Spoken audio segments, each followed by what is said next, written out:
So hello दोस्तों, नमस्कार। स्वागत है आप सभी लोग का विज्ञान का स्टडी चैनल में।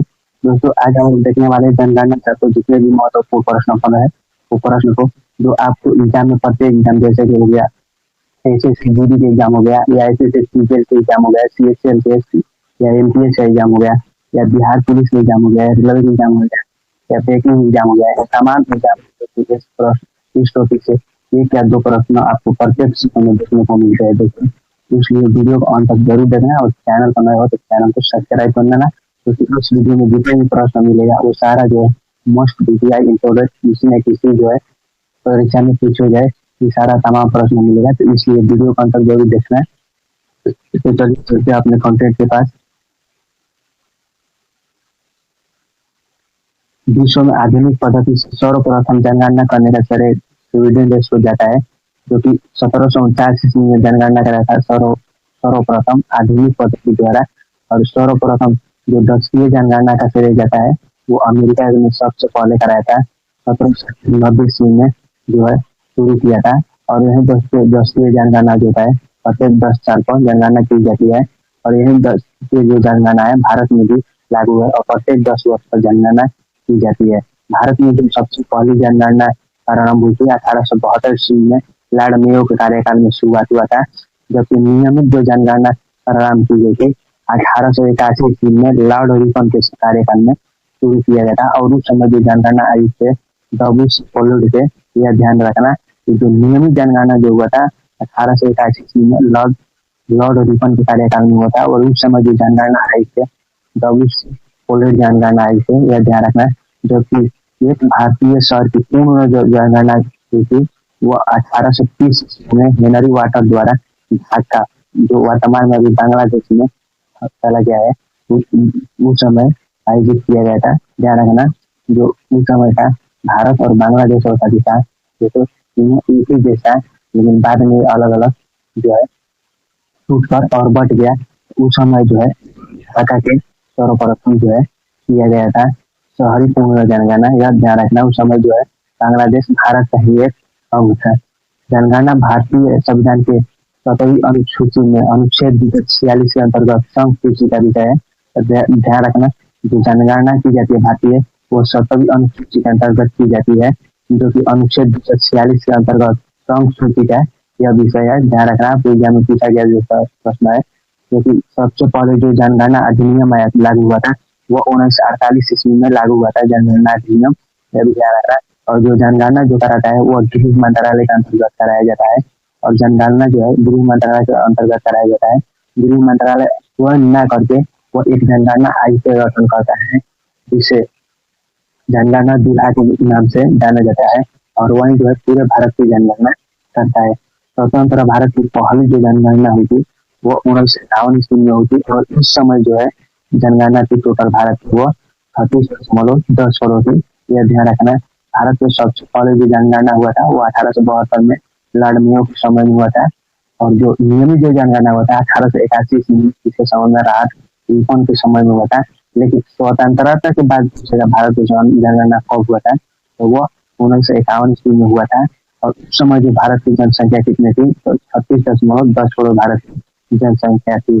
प्रथम जो है भारत की जनगणना के समय जो है जनगणना आयुक्त थे वो R.A.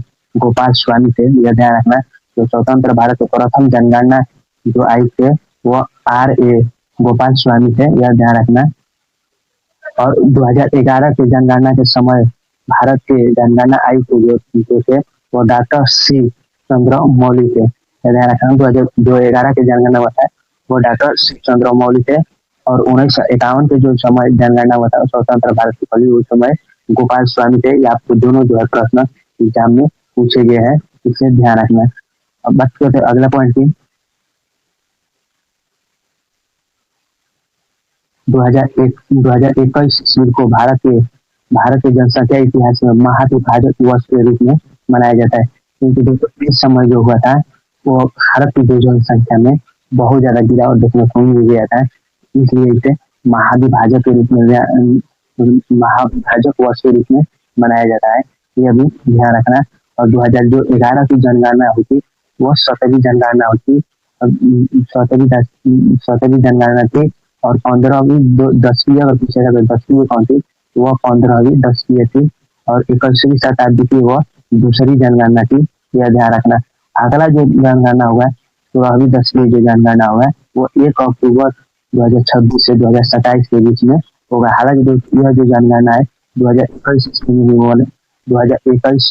को ही होने वाला था, लेकिन ये कोरोना काल के चलते इसका जो है टाल दिया गया और अच्छे तरह से जनगणना नहीं हो पाया। लेकिन अब जो होगा, जो जनगणना होगा 1 अक्टूबर 2026 से 2027 के बीच में होने होगा, यह ध्यान रखना है।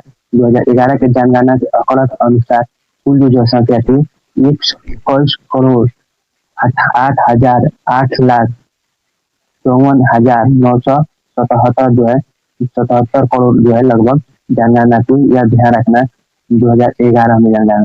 लेकिन दोस्तों अब जो है 2026 के आंकड़ों का अनुसार यह लगभग 140 करोड़ से भी ज्यादा जनसंख्या हो गया है। और भारत जो है जनसंख्या के मामले में पहला स्थान हासिल कर दिया है, क्योंकि सबसे पहले जो था वो चीन था, लेकिन अब जो है भारत जो है चीन को छाड़ दिया है और भारत जो है जनसंख्या के दृष्टि से सबसे पहला जो है देश बन गया है। यह देखना ध्यान रखना।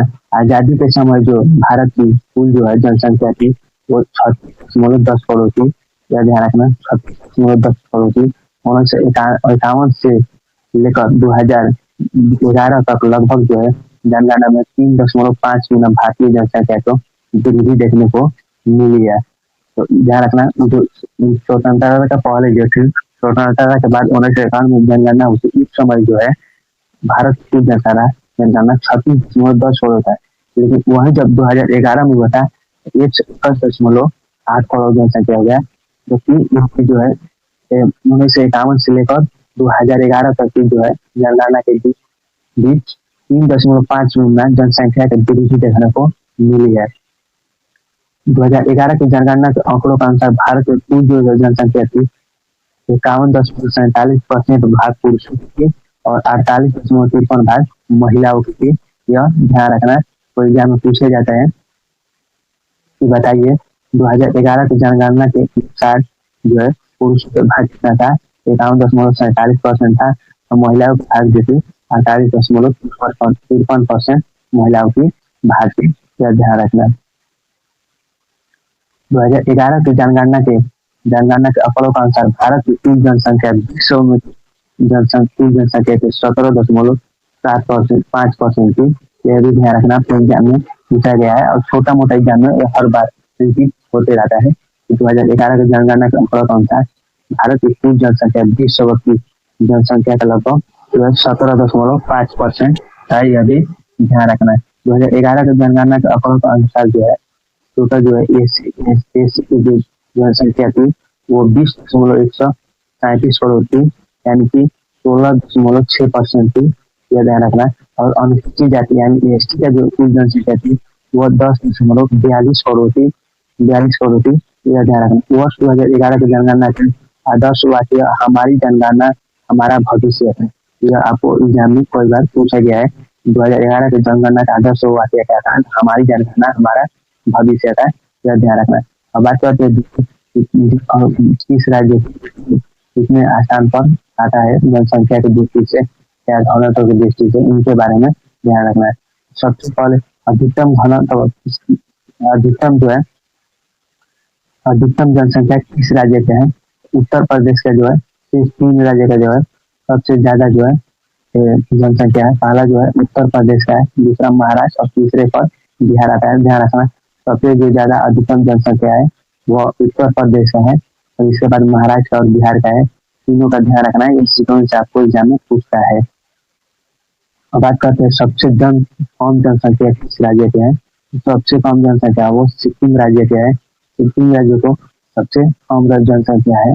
और सबसे अधिकतम जो जनसंख्या किस केंद्र शासित प्रदेश का है तो वह दिल्ली केंद्र शासित प्रदेश का है। सबसे अधिकतम जनसंख्या है, यह भी ध्यान रखना। और सबसे जो न्यूनतम जनसंख्या किस केंद्र शासित प्रदेश का है तो सबसे जो न्यूनतम जनसंख्या है वो लक्षद्वीप का है। लक्षद्वीप का 64,473 जो है जनसंख्या है, यह ध्यान रखना। और सबसे दूसरे नंबर पर जो सबसे कम जनसंख्या किस केंद्र शासित प्रदेश है वो चंडीगढ़ का है, जो है कितना है। तो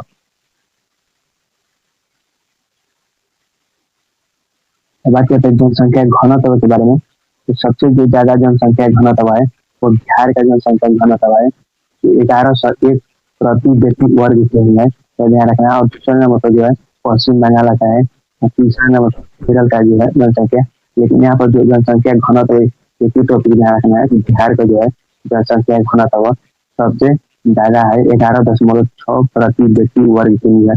और यही जो कारण है बेरोजगारी का ही कारण है भारत में। देखिए, और सबसे न्यूनतम जो जनसंख्या घनत्व है वो अरुणाचल प्रदेश का है, 17 प्रति व्यक्ति वर्ग के लिए है, यह भी ध्यान रखना। अब दूसरे नंबर पर जो है मिजोरम का है, मिजोरम का 52 प्रति व्यक्ति वर्ग के लिए है, और तीसरे नंबर पर सिक्किम दोस्तों आता है, तो यह ध्यान रखना। बात करते हैं जनसंख्या घनत्व केंद्र शासित प्रदेश के बारे में। अधिकतम जनसंख्या घनत्व केंद्र शासित प्रदेश वह दिल्ली का है, 11,320 प्रति व्यक्ति के लिए है, यह ध्यान रखना। ये जो है दिल्ली में जो है लोग फेस हो रहे हैं, और वहाँ पे जो है सबसे ज्यादा जो है जनसंख्या घनत्व केंद्र शासित प्रदेश का है वह दिल्ली का है। दिल्ली का 11,026 प्रति वर्ग के लिए, यह ध्यान रखना। और न्यूनतम जो जनसंख्या घनत्व केंद्र शासित प्रदेश का है पूछेगा तो वो अंडमान निकोबार द्वीप समूह का 46 प्रति व्यक्ति वर्ग के लिए, ध्यान रखना।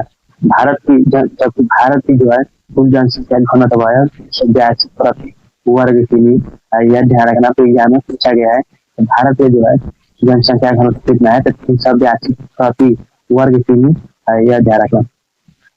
बात करते हैं लिंगा अनुपात की। तो लिंगा अनुपात सबसे अधिक है वो केरल का जो है लिंगा अनुपात सबसे ज्यादा है, 1084 है। दूसरे नंबर पर जो है तमिलनाडु है, इसका जो है वो 996 है, 996। और तीसरा नंबर पर आंध्र प्रदेश है, इसका 993 है, यह ध्यान रखना। पर तीनों टॉपिक जो है एग्जाम में पूछा जाता है, पहला नंबर कौन है, दूसरा नंबर पर कौन है, तीसरा नंबर पर कौन है, यह एग्जाम में पूछ लिया जाता है। केरल जो है सबसे ज्यादा लिंगा अनुपात है वो केरल का है, कितना है, तो 10,084, यह ध्यान रखना। अब बात करते हैं सबसे जो होता है न्यूनतम लिंगानुपात किस राज्य का है। तो सबसे जो है न्यूनतम लिंगानुपात है वो हरियाणा का है, 879 जो है हरियाणा का है लिंगानुपात, यह ध्यान रखना। सबसे लिंगानुपात कम है तो वह हरियाणा का है। और जम्मू कश्मीर दूसरा नंबर पर आता है, यहाँ के जो है 889 है। और तीसरा नंबर पर सिक्किम आता है, 890 आता है, यह ध्यान रखना। हरियाणा, जम्मू कश्मीर, सिक्किम, हरियाणा, जम्मू कश्मीर और सिक्किम। हरियाणा का जो लिंगानुपात सबसे कम है, और सबसे ज्यादा लिंगानुपात किसका है, तो वह केरल के है, यह भी ध्यान रखना। और सबसे जो है अधिक लिंगानुपात किस केंद्र शासित प्रदेश का है, तो वह पांडिचेरी का है, 1037 है, 1037 लिंगानुपात है, यह ध्यान रखना। और सबसे न्यूनतम जो लिंगानुपात है किस केंद्र शासित प्रदेश के, तो वह दमन और दीव का है, 618 जो है 618 है, यह ध्यान रखना है। जबकि भारत में जो है लिंगानुपात कितना है पूछेगा, तो भारत में जो कुल लिंगानुपात है वह 943 है, ध्यान रखना। और अधिक अब बात करते हैं अधिक साक्षरता वाला दर वाला कौन सा राज्य है, तो अधिक साक्षरता वाला 3 राज्य है, तीनों ही आपको शिक्षण संचार जो है एग्जाम में पूछ लिया जाता है। तो सबसे ज्यादा जो है जो साक्षरता दर है वो केरल का है, केरल का कितना है, 94.93% है। जबकि मिजोरम दूसरे स्थान पर है, और इसका जो है वह 91.3% है। और गोवा के जो है 88.7% है, यह ध्यान रखना। 3 राज्य के सबसे पहले जो है ज्यादातर अधिकतम साक्षरता दर है वह केरल का है, कितना है, 94.93%। और दूसरा नंबर पर मिजोरम है, 91.3%। तीसरा नंबर पर गोवा है, 88.7% है, यह ध्यान रखना।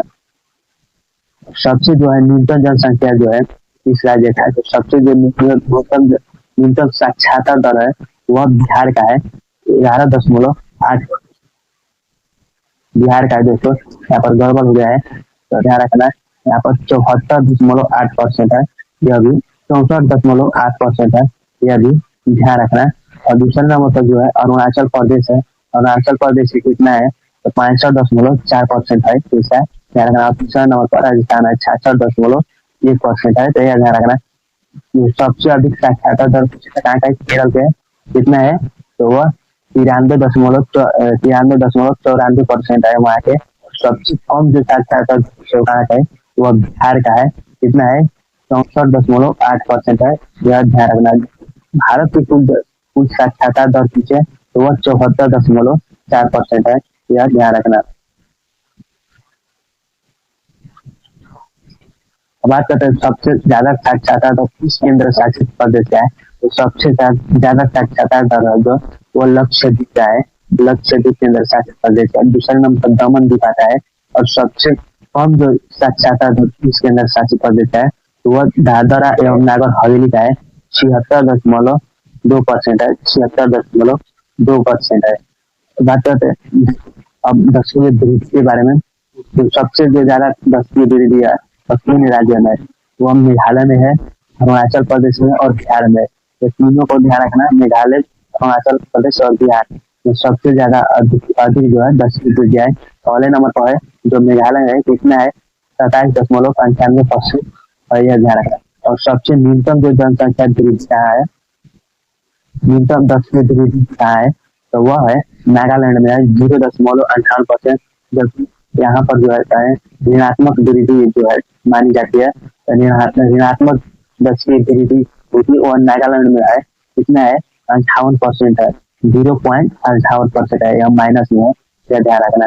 दूसरे नंबर पर केरल है 4.91% है। तीसरे नंबर पर गोवा है। यह भी ध्यान रखना। और अधिकतम जो 10वीं वृद्धि किसके अंदर शासित प्रदेश जब पूछेगा तो वह दादरा एवं नागर हवेली हो जाएगा। 58.88% है। 55.88% है। यह ध्यान रखना। और न्यूनतम 10वीं वृद्धि पूछेगा किसके अंदर शासित प्रदेश में तो वह लक्षद्वीप में 6.3% है। यह ध्यान रखना। और अधिकतम ग्रामीण जनसंख्या की अगर बात करें तो वह 3 राज्य है। पहला जो स्थान है वह उत्तर प्रदेश का है। उत्तर प्रदेश में है जो सबसे ज्यादा है ग्रामीण जनसंख्या। इसके बाद जो है पश्चिम बंगाल हो गया। इसके बाद बिहार हो गया। तो यह ध्यान रखना। जो अधिकतम ग्रामीण जनसंख्या है